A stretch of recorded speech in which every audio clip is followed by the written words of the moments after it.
வணக்கம். இன்னைக்கு நம்ம ஒரு இன்ட்ரெஸ்டிங்கான விஷயத்தை கொஞ்சம் ஆழமா பார்க்கலாம். அதாவது 3 இந்திய ஸ்டாக்ஸ், நியூஜென் சாஃப்ட்வேர், அப்புறம் கிராவிட்டா இந்தியா, டிப்ஸ் மியூசிக் இவங்களோட ரிசல்ட்ஸ் எல்லாம் நல்லா இருந்தும் கூட ஏன் ஷேர் விலை மட்டும் இவ்ளோ பயங்கரமா இறங்கி இருக்குன்னு பார்க்க போறோம். நியூஜென் பாத்தீங்கன்னா கிட்டத்தட்ட 51%, கிராவிட்டா ஒரு 40%, அப்புறம் டிப்ஸ் மியூசிக் ஒரு 39% வரைக்கும் அவங்களோட 22 வார உச்சத்திலிருந்து சரிஞ்சிருக்கு. சின்னதா ஒரு வேண்டுகோள், எங்களோட இந்த முயற்சிக்கு நீங்க சப்போர்ட் பண்ணணும்னு நினைச்சீங்கன்னா இந்த வீடியோவை லைக் பண்ணிட்டு மறக்காம சப்ஸ்கிரைப் பண்ணிடுங்க. சரி, இப்போ விஷயத்துக்கு வருவோம். இந்த கம்பெனிகளோட ஃபினான்ஷியல்ஸ் பார்த்தா உண்மையிலேயே ரொம்ப ஸ்ட்ராங்கா தெரியுது.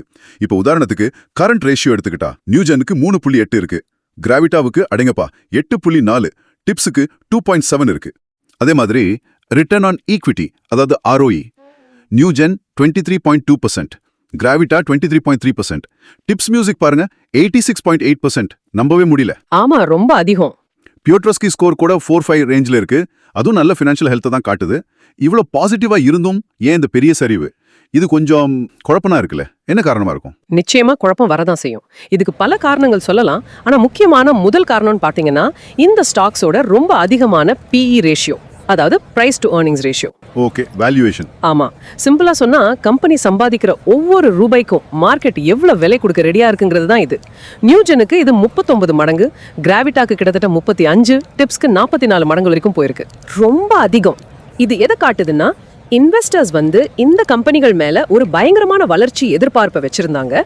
பொதுவா மார்க்கெட்ல ஒரு சரிவு, ஒரு கரெக்ஷன் வரும்போது இந்த மாதிரி ரொம்ப ஹை வேல்யூவேஷன்ல இருக்கிற ஸ்டாக்ஸ் வேகமா அடி வாங்கும். இப்போ ஒவ்வொரு கம்பெனியா கொஞ்சம் உள்ள போய் பார்க்கலாம். முதல்ல நியூஜென் சாஃப்ட்வேர். இவங்க IT துறையில, குறிப்பா இந்த லோ கோட் பிளாட்ஃபார்ம்ல ஸ்பெஷலைஸ் பண்றாங்க. ஆமா. இவங்களுக்கு என்ன பிரச்சனைன்னா, ஒன்னு உலக அளவுல IT ஸ்பெண்டிங் கொஞ்சம் ஸ்லோ டவுன் ஆயிருக்கு. ரெண்டாவது, நீங்க சொன்ன மாதிரி PE 39ங்கிறது கொஞ்சம் ஜாஸ்தி. அப்புறம் ServiceNow, மைக்ரோசாஃப்ட் மாதிரி பெரிய பிளேயர்ஸ் போட்டியில இருக்காங்க. இதெல்லாம் சேர்ந்துதான் அந்த 50.9% சரிவுக்கு முக்கிய காரணம். அப்போ முன்னாடி மார்க்கெட் அந்த லோ கோட் மேல வச்சிருந்த ஒரு பெரிய எக்ஸ்பெக்டேஷன் இப்போ கொஞ்சம் குறைஞ்சிருக்கு, அப்படிதானே? கரெக்ட். அந்த சென்டிமெண்ட் கொஞ்சம் மாறி இருக்கு. அடுத்து கிராவிட்டா இந்தியா. இவங்க மெட்டல் ரீசைக்ளிங், குறிப்பா லெட், அதாவது EM ரீசைக்ளிங் பண்றாங்க. சரி. இங்க மெயின் பிரச்சனை லெட், அலுமினியம் மாதிரி கமாடிட்டி விலைகள்ல வர பயங்கரமான ஏற்ற இறக்கம் தான். அது ரொம்ப வாலடைலா இருக்கும். PE ரேஷியோவும் 35 கிட்ட இருக்கு, அதுவும் ஒரு ஃபேக்டர். இதனால 40% சரிஞ்சிருக்கு. ஆனா நீங்க முன்னாடி சொன்ன மாதிரி அவங்களோட கரண்ட் ரேஷியோ 8.4x ரொம்ப ரொம்ப ஸ்ட்ராங். ஆமா, அது ரொம்ப ஆச்சரியமா இருந்துச்சு. அந்த ஸ்ட்ராங்கான கரண்ட் ரேஷியோ இந்த கமாடிட்டி விலை ரிஸ்க ஓரளவுக்கு சமாளிக்க ஹெல்ப் பண்ணுமா? நிச்சயமா உதவும். அவங்களோட தினசரி செயல்பாடுகளுக்கு, அதாவது ஒர்க்கிங் கேபிட்டலுக்கு தேவையான பணப்புழக்கத்தை இது உறுதி பண்ணும். அது ஒரு பெரிய பிளஸ் பாயிண்ட் அவங்களுக்கு. கடைசியா டிப்ஸ் மியூசிக் அண்ட் என்டர்டெயின்மெண்ட். இவங்க நம்பர்ஸ் பார்த்தா அசந்து போயிடுவோம். ROE கிட்டத்தட்ட 87%, நெட் ப்ராஃபிட் மார்ஜின் 52%. வாவ். ஆனா அங்கேயும் அதே கதை தான். PE ரேஷியோ 44 மடங்குங்கிறது ரொம்ப அதிகம். அதோட மியூசிக் ஸ்ட்ரீமிங் துறையில இப்ப போட்டி ஜாஸ்தியாயிட்டு இருக்கு. அதுவும் ஒரு ரிஸ்க். இதனால 38.8% சரிவு.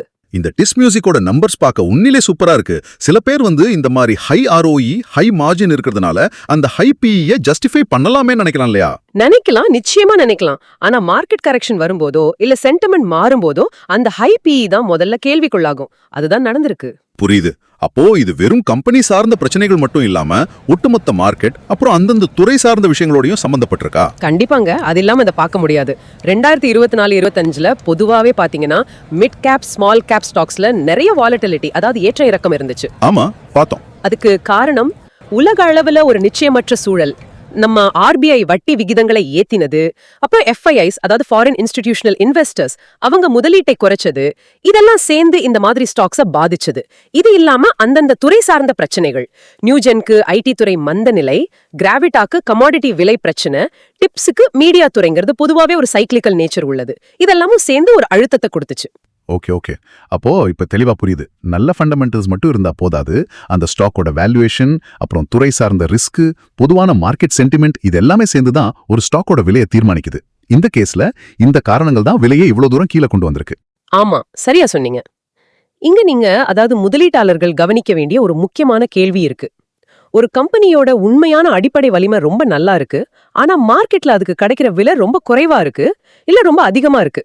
இந்த மாதிரி ஒரு வித்தியாசம் இருக்கும்போது அதை எப்படி நம்ம மதிப்பிடுறது?